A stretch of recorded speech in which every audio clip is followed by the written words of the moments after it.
बारे में पूछता है, आपकी फैमिली चीजों के बारे में पूछता है, कुछ डाटा आपका उठा के आपकी 2-3 चीजें बता देता है और आप उसके प्रभाव में आके उसको अपनी अन्य चीजें बताने लगते हैं। बिल्कुल नहीं करना, ऐसे फोन को डिस्कनेक्ट करना है। वो कुछ भी रुबाब दिखाए, उस रुबाब में हमको नहीं आना है।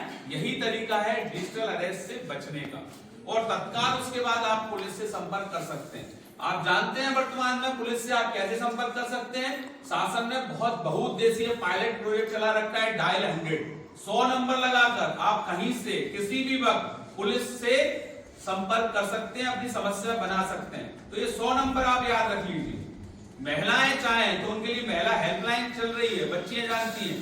1090 लगा के आप संपर्क कर सकते हैं, कहीं से भी 24 घंटे आप पुलिस की मदद ले सकते हैं। तो कभी ऐसी सिचुएशन आए तो फोन को डिस्कनेक्ट करना है और देन तत्काल पुलिस को आपको कॉल करना है। क्लियर है सबको? ये आप समझ गए ना? ये आप अपने घर पे बताएंगे, अपने आसपास के सब लोगों से साझा करेंगे और बिल्कुल डिजिटल अरेस्ट या साइबर अपराधों से बचाव का तरीका सीखेंगे। सीखेंगे आज? काम की चीज है ये आपकी कि नहीं है? ठीक है बेटा। आपको नशा मुक्ति के बारे में थोड़ा सा, नशा मुक्ति में क्या है, वर्तमान में एक दौर चल रहा है, चलन चल रहा है, खासकर बच्चों में चलन चल रहा है। सिगरेट पीना उनके लिए टशन रहता है कि बड़ा हम काम कर रहे हैं, हम यंग हो गए, इसमें हम बड़े हो गए, इसमें हमारी सांसाई दिख रही है।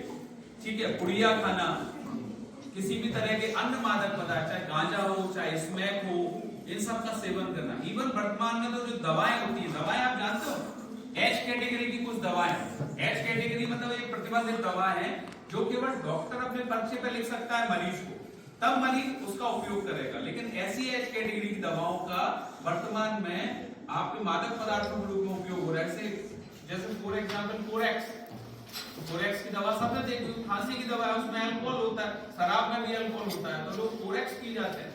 सस्ती भी आती है शराब से, 8-10 गटक जाते हैं तो उनको वैसा ही नशा हो जाता है।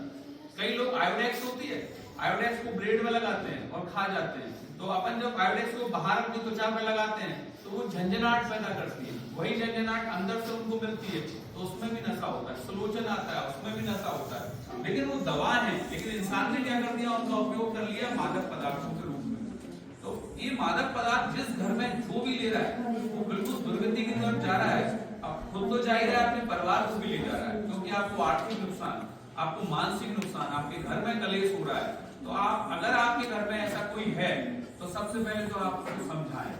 अगर बच्चे समझाते हैं तो माँ बाप, चाचा चाची, मौसा फूफा जो भी है, बच्चों की बातों को ज्यादा मानते हैं। आप इमोशनली उनसे बोल सकते हैं। तो आपके घर में, आपके आसपास में कोई ऐसा सदस्य है जो मादक पदार्थों का सेवन करता है तो मेरा आप सबसे निवेदन है कि आप अपने घरों में जाएं और उनको समझाएं।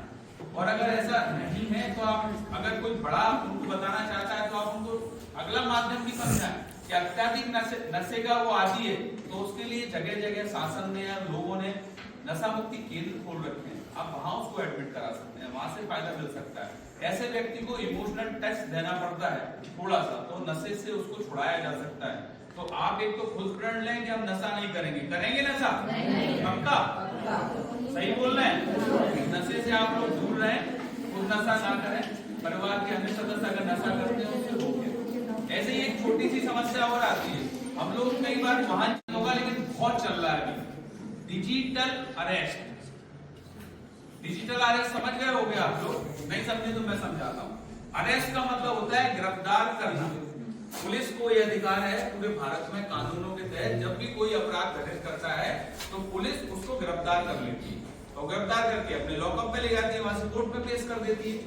अब एक नया सिस्टम चल पड़ा है, मोबाइल के माध्यम से किसी व्यक्ति को उसके घर में ही अरेस्ट करना। अब आप कहोगे ये कैसे संभव है? मैं बताता हूं।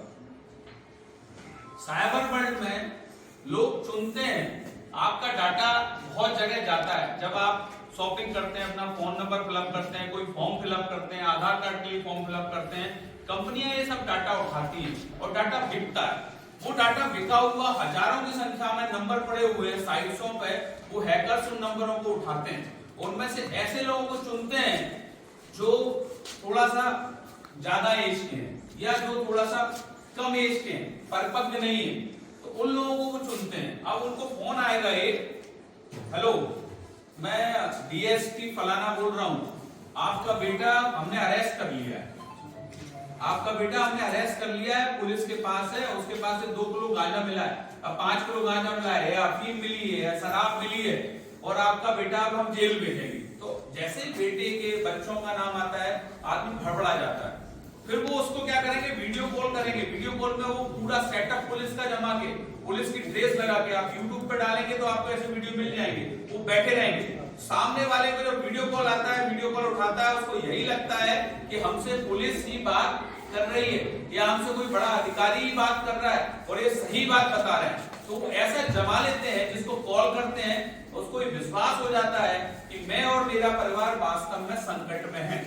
उसके बाद वो क्या करते हैं कि आप किसी को कॉल नहीं करोगे, नहीं आपके बेटे को जेल भेज देंगे, या हम ऐसा ऐसा कर देंगे, आप किसी से संपर्क नहीं करोगे, भयभीत कर देते हैं कि अपने घर में अपने आप को बंद कर देता है। वो ऐसा हजारों लोगों के साथ वर्तमान में हो रहा है। इस तरह से वो उसके घर में उसको बंद कर लेते हैं, इसको बोलते हैं डिजिटल अरेस्ट। बहुत हॉरर सिचुएशन होती है, इतना भय आदमी के मन में बैठ जाता है, फिर उसको वहां से वो ब्लैकमेल करते हैं